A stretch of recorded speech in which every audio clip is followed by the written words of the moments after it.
Well, it's a known fact, India has always pulled in artists from across the world, and the mix today is more interesting than ever. Indian classical dance has fans and students in so many countries that some foreign performers learn Indian languages just to get the movements right. It isn't new for Indian cinema either. Foreign actors have been part of films and shows for decades, across languages and now across OTT as well. Music is the other big connector. Global tours routinely add India because the crowds are huge, and many international singers now collaborate with Indian composers. One example is German actor Suzanne Bernert. She has worked across Indian languages, Indian cinema and Indian television for years, and is one of the most recognizable foreign performers in the country today. She joins us in the studio. Good morning, Suzanne. How are you doing? Good morning. I'm fine. It's very early, but we are here, bright and shiny. Thank you for really joining in this early. The other lady you see on your screens, let's welcome her, Japanese Odissi dancer Masako Ono. Trained at some of India's most respected institutions and has dedicated decades to classical dance in India while also teaching around the world. Both of them join us live on the Breakfast Club. Thank you, ladies, and both of you look truly wonderful. So it's a great start indeed this morning on the Breakfast Club. I want to begin with Suzanne. We'll come back to you, Ms. Ono, in just a bit. Suzanne, you worked in Indian cinema for so long now. It's a 2-decade association and counting. And you've given us so many films. You're giving us such entertainment through how you've commanded the Hindi language too. Tell us a little bit about what about India struck you right at the beginning, if we go back in time, to the extent that you decided to call this your home. What was that one feeling, that one realization that hit you the most? What was very interesting that Shuruvaat mein, I actually didn't know when I got an invitation by a friend who's a filmmaker and a director that come to India, be with my family. In 2004, September, I had to look at the map because India wasn't on my list. I've been to South Korea, I've been to Taiwan, but India wasn't on my list, and I don't know why. But then when I landed here and everybody was telling me, you're so German, you will not be able to handle it. It is such a chaotic place, and it's this and that, and you know all the tropes that people pull out and say about the country. But when I landed here, I had a feeling of ease, a feeling of I'm okay here. I feel at home here, and I think the beginning was such a whirlwind. Because, right, I got Balaji and I was doing a Kasauti, and that is like 16, 18 hours a day you're shooting, and then you don't really realize what's going on in your life. And then I fell in love with Akhil, and then we got married, and life just kept on going, and I think just the moment it hits you when you fly back to meet your parents, and then you're excited to fly back home. I mean, I keep on flying home. I fly to my parents, I fly home, and when I fly back to India, I fly home. So when you get excited on landing that you're back in the country that has given you so much, wow, and where you just want to live. Life happened. That's India for you. Life happens. Don't plan anything. Lovely. Masako, tell us a little bit about your journey from Tokyo to Bhubaneswar straight. And you know, you're not just a classical dancer today, you're also a teacher to so many students who are learning Odissi. Tell us a little bit about how this happened for you. It goes all the way back to 1996. That's a long, long time. Yes. Well, it was not straight to Bhubaneswar, to be honest. So I came to India simply just in search for the root of Odissi dance, one of the 8 Indian classical dance of up here. And so I first went to Hessargata in Karnataka. It's a dance village out of nowhere, created by the late Pratima Gauri Bedi. My journey started there. So there I was trained in Odissi, yoga. Also, we used to sing bhajans, and she used to also invite many international dancers, theater, maestro, African dance teachers. So we were learning there together. as a community, and we had to live there. So I came straight from Tokyo to the village, in the dance village in Hesargata in Karnataka, which takes like 3 hours changing 2-3 buses out of nowhere. So that was my starting. Yes. And what made you stay? What made you stay all this while? Now you're traveling around the world, you're dancing around the world, you're teaching around the world, but you did decide to stay put in India. You could have taken your training for however many years, gone back to Tokyo, taught around the world still, but how have you chosen this as your first home? What was that one feeling that prompted you to stick to this country forever? The coexistence of the nature and the life here. You share the road with cows, sometimes elephants, and waking up to a monkey shouting at your balcony, but still you have the calmness. So I feel it's very interesting, the chaos and the calmness and the spirituality which India possess. And yes, I do see, for example, I was in Tokyo for like almost 5 years recently to learn Chen style Tai Chi.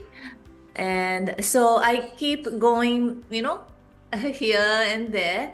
But India cannot be, India cannot be replaced. replaced. Yes, yes. Is that a mutual feeling, Suzanne? Because you pretty much, even you do keep traveling and you do keep going back and forth, but you've decided to stay put. You've decided to keep making friends. You've decided to travel in India, or I travel for work. The only place that I go to that is where my parents are in Germany.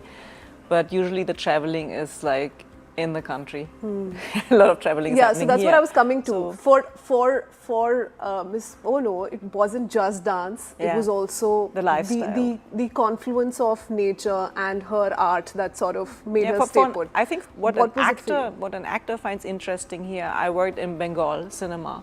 I worked in Telugu, Malayalam, and Marathi. So in every state has an interesting culture, probably a different language, different food, different style, but they're basically Indian. So the beauty of this is that you travel into a different world, but you're still in India. And where can you act in a different language, but you're still like in the same country, actually? The beauty is that also Bengal cinema is so different than when you do a Telugu movie or when you do a Marathi movie, and that is so enriching for an artist.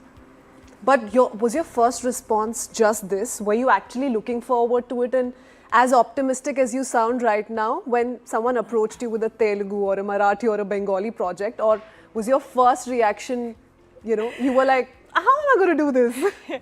No, that is always there. Now I got pretty calm about it, but when my first Marathi movie happened, I was like, I worked with Nagesh Bhosle in a TV show. And he called me and said, "Ha bolo." I said, "Kiske liye ha bolo?" And he said, "I'm making a movie and you're going to do Launi." So I looked at Akhil and I was, "What's Launi?" And Akhil was like, "Main UP se hu, mujhe kya malum hai?" And I was like, "Okay, fine." So I committed to doing a Marathi movie and a Maharashtrian dance form, Launi, without even knowing what I'm doing, because he's a friend. He asked me, I said yes. So that was the beginning of the Marathi journey, and I absolutely adore regional movies. I love being in all kinds of projects, but regional movies have a different flavor. They have a different masala, and it's You've refreshing. learned Hindi so well. One can't make out whether or not you've learned Hindi or you were born. नहीं ऐसा तो नहीं है जो लोग वो compare कर रहे हैं नहीं जो लोग वो compare कर रहे हैं Tom Alter, I'm just like, no, he was born here यहाँ पैदा हुए. So for him it was different, but he was the first person to inspire me to really work at my Hindi, because I worked with him right in the beginning. There was an ad and he was in the ad, and I saw we were shooting in South Bombay in one of these small narrow lanes, and he was standing at the end. He was talking very nicely to everybody around him because famous, no? So he was talking to the people, and I was like, I want that. I want that connection. And शुरुआत में I was always thinking, why can't I speak Hindi? I always felt like I should be able to speak Hindi. I don't know why. It felt so familiar. And do you get people staring at you when you speak Hindi so fluently? So people are talking to you in English and you respond in Hindi. Do they give you a face? No. A lot of people are just like, they go with the flow. Oh, they go with the flow. They go with the flow, especially like if I'm just in a supermarket or whatever, kaise diye, or you know, like I'm talking normally in Hindi and I don't know. I'm just in the flow. I don't get That's that such a good sign. you're just a foreigner. Yeah, that's such a good sign. Masako, can we talk to you in Hindi as well? आपकी Hindi test कर सकते हैं. We've tested Suzanne's Hindi and she's brilliant. Tell us about a little bit about how you speak in Hindi. Hindi में बात करें थोड़ा सा मालूम है. मैं हिंदी सीख रही थी जापान में, मेरा यूनिवर्सिटी स्कूल में, लेकिन बहुत मतलब भूल गई. बहुत अच्छी हिंदी. बहुत अच्छी Hindi. That's really some Hindi. Masako, this is nothing. हाँ. I speak with my movement, not with the language. Good one. I love that answer. Good one. Suzanne, हम तो हिंदी में बात करेंगे because I just liked you talking in Hindi so much कि हम हिंदी में ही बातचीत करेंगे. मुझे कोई दिक्कत नहीं है. Okay. तो मुझे ये बताइए Suzanne, tell us about one thing that you think has changed over the last 20 years. आप यहीं रही हैं, आपने सिनेमा को इतने पास से देखा है, आपने ये भी शुरू में बोला, and I want to touch upon that when you said that initially people were like, how are you going to do this? You're not from here. Do you think that response has changed today? 20 years from then, people are more open, things have changed, life has moved on, minds have opened up. What has been your observation? हमें बताइए. I still think there's a lot of scope. मुझे लगता है और कुछ कर सकते हैं इस realm में, because अभी तक तो ऐसी characters नहीं मिल रहे हैं जैसे मेरी इच्छा है. I would like it to be more mainstream, क्योंकि आजकल बहुत सारे interracial couples हैं, interracial relationships हैं, और इसकी कहानियाँ कहाँ हैं? वो लोग अभी 20 साल 30 साल बाहर हैं, उनकी बच्चे NRIs और वहाँ पे पैदा हुई, तो उनको आने में भारत में उसकी क्या एक्सपीरियंसेस हैं, और एक फॉरेनर से शादी की तो यहाँ का कौन सी दिक्कत है, और फॉरेनर वो शायद पसंद है नहीं पसंद, इट्स एन अनएक्सप्लोर्ड टॉपिक मेरे हिसाब से. And you'd like to play a character around. Yeah, I could play the सास now, बहू तो हो गया. नहीं, I think आप बहू भी play कर सकते हैं.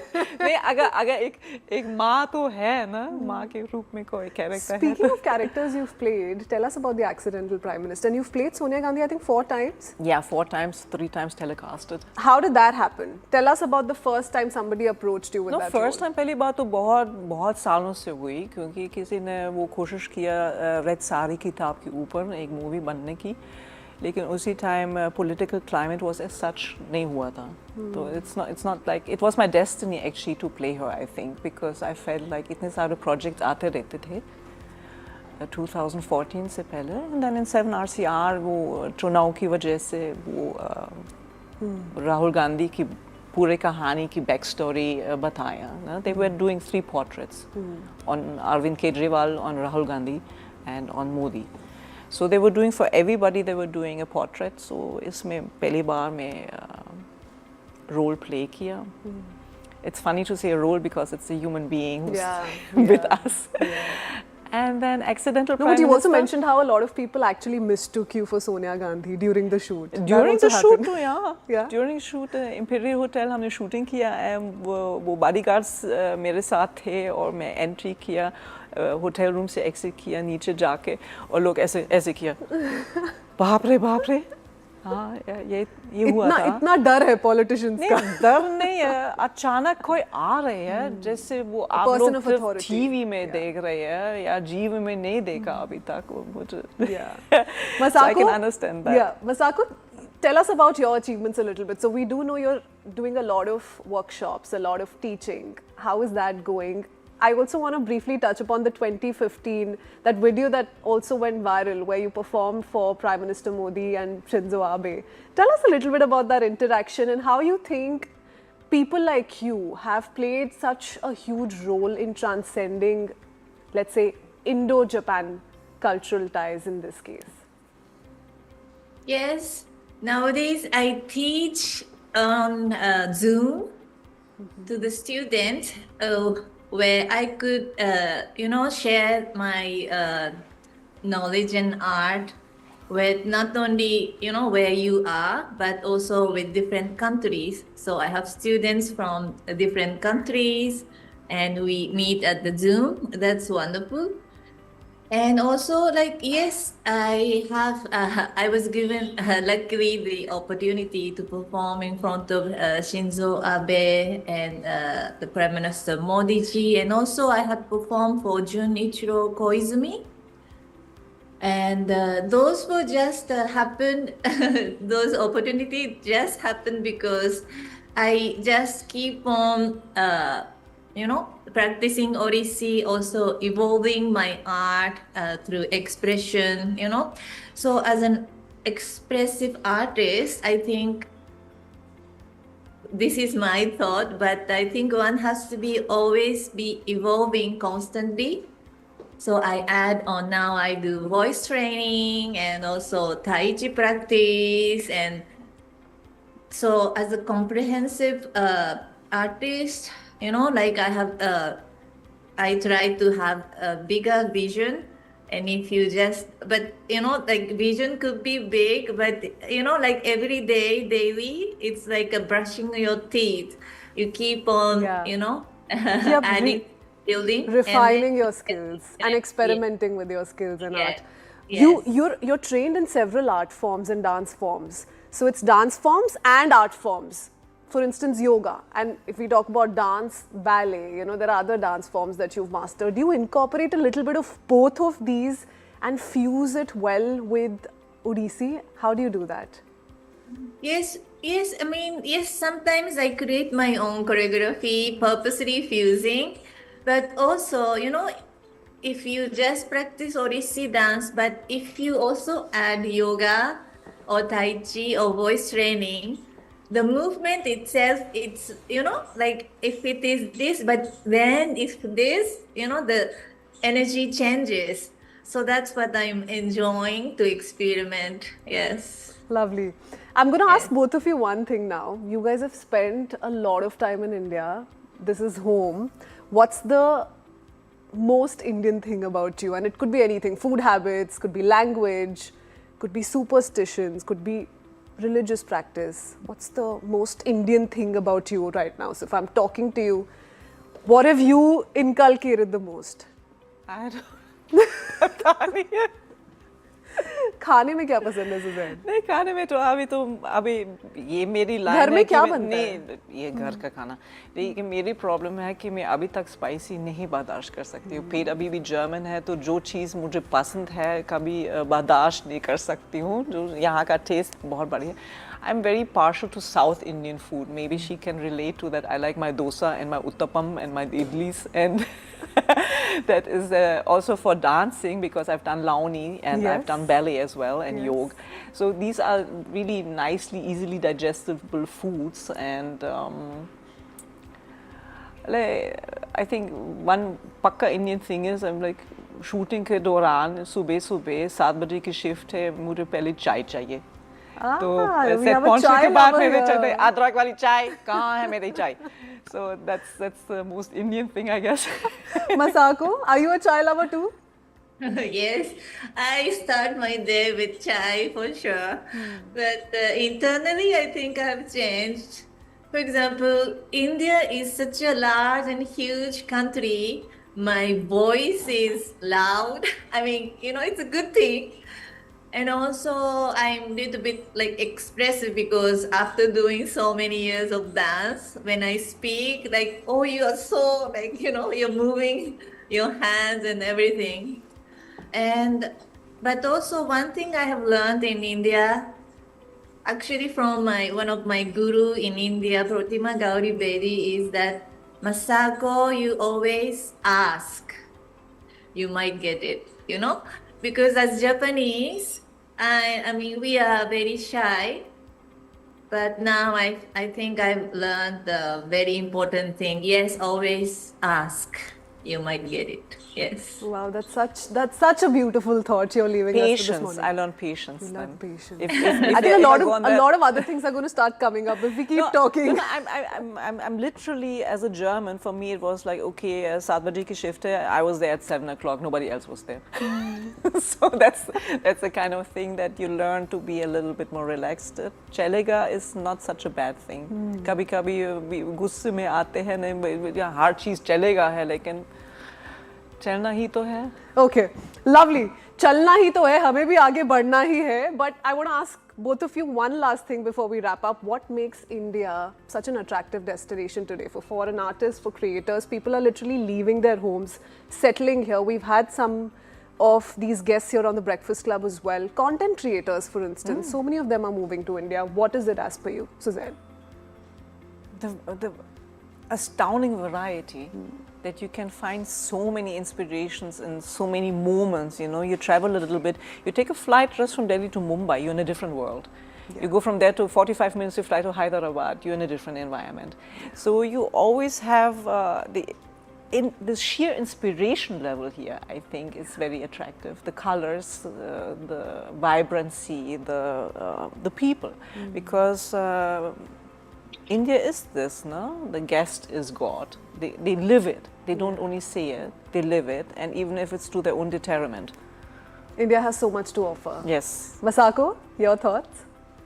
To add to that, I think in India, you have incredible balance between the deep spirituality and the intellect. Nowadays, like Indian people lead in many sectors because always in India, you keep that traditional, the ancient sacred spirit with many things, AI, whatever the medical area or technology. So that's, I think I find very beautiful. And that's why India is leading.